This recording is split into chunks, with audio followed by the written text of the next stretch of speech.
Good day mga ka-idol, update tayo sa ating PBA Wednesday doubleheader. Sa first game, maglalaban nga ang SMB kontra sa Terra Firma Jeep sa alas 4:30. Ang number 1 seed at ang number 4 seed na Terra Firma Jeep hangad ng bawat kupunan na makakuha ng panalo. Ang Terra Firma Jeep sa number 4 spot ay hangad na makuha ang ikalawang sunod-sunod na panalo, samantala ang SMB naman hangad na makuha ang ikalimang sunod-sunod na panalo para makaangat muli sa standing. Siya ang number 1 ngayon sa PBA Philippine Cup. Bagamat number 1 ito ay hindi pa rin sila nagkukumpiyansa na sana makuha nila ang susunod nilang laban. Samantala ang Terra Firma Jeep naman mataas ang kumpiyansa matapos nga talunin ang Barangay Ginebra San Miguel.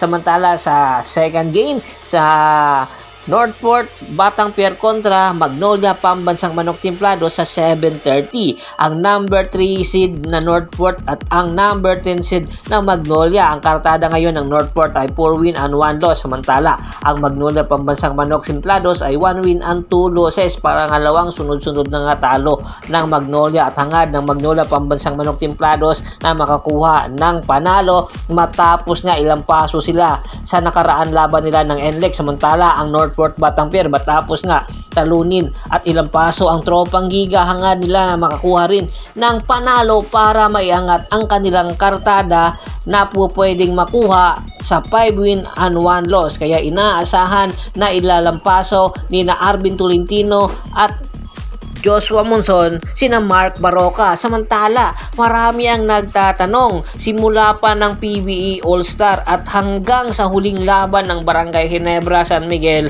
sa Terra Firma Jeep ay hindi nakikita sa bench ng Barangay Ginebra San Miguel ang kanilang team governor or team director or sports director na si Al Francis Chua. Nasaan na nga ba si Boss Al Francis Chua at hanggang ngayon ay hindi pa ito nagpapakita? Alam niya ba na problemado ngayon ang kanilang mga koponan sa PBA, especially ang Barangay Ginebra San Miguel at ang Magnolia Pambansang Manok Timplados na lugmok na sa number 10 spot. Kaya naman inaasahan sa pagbabalik nga ni Boss Al Francis Chua ay mayroong pagbabago na magaganap at posibleng maganap na trade transaction, especially ang Barangay Ginebra San Miguel.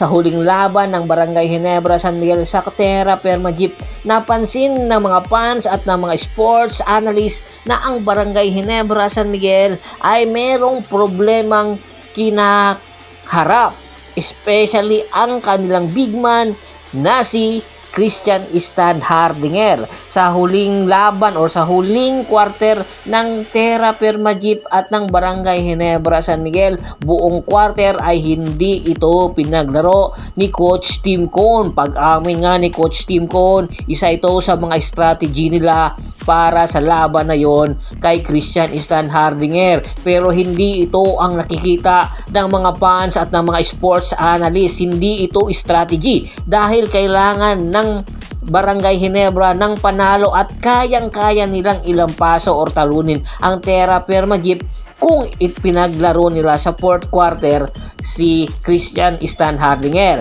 Sa first hanggang third quarter ay maganda ang ipinakita at leading scorer pa si Christian Stan Hardinger. Marami tuloy ang nagtataka. Ano nga ba ang problema na meron ang Barangay Ginebra? Si Coach Tim Cone at si Christian Stan Hardinger nga ba or ang kanilang team captain na si L.A. Tenorio? Kaya naman malaking palaisipan ito ngayon sa mga fans ng Barangay Ginebra San Miguel. Ito na nga ba ang sinyalis na dapat nang pakawalan ni Boss Al Francis Chua ang kanyang prize big man na si Christian Stan Hardinger at kumuha na ng bagong big man na posibleng sandalan nila patungo sa kanilang future? At ayon nga sa ating insider, isang negotiation ang posibleng mangyari sa Terra Firma Jeep, rather sa Converge Fiber Xers at sa Barangay Ginebra San Miguel, involving ang dalawang big man ng Barangay Ginebra at ng Converge Fiber Xers. Matatandaan, hindi na sikreto na gustong-gusto ni Coach Tim Cone ang big man ng Converge Fiber Xers na si Justin Arana dahil sa ganda ng ipinapakita nito, bagamat rookie lang ito. Sa ilalim ni Danny Ildefonso na siya rin ang naging mentor ng big man na si Justin Arana, ay binabilib ni Justin Arana si Coach Tim Cone sa kanyang arsenal at sa kanyang attitude, dahilan para pag-isipan na ng Barangay Ginebra San Miguel na baka posible na nilang pakawalan ang kanilang prize big man na si Christian Stan Hardinger at i-alok na ito sa Converge Fiber Xers para sa isang blockbuster trade. Kinakailangan ng Barangay Ginebra ang serbisyo ni Justin Arana para sa kanilang future at hindi siguro magdadalawang isip ang Converge Fiber Xers na tanggapin ito, lalong-lalo na si Christian Stan Hardinger ay maganda ang ipinapakita at malakas pa.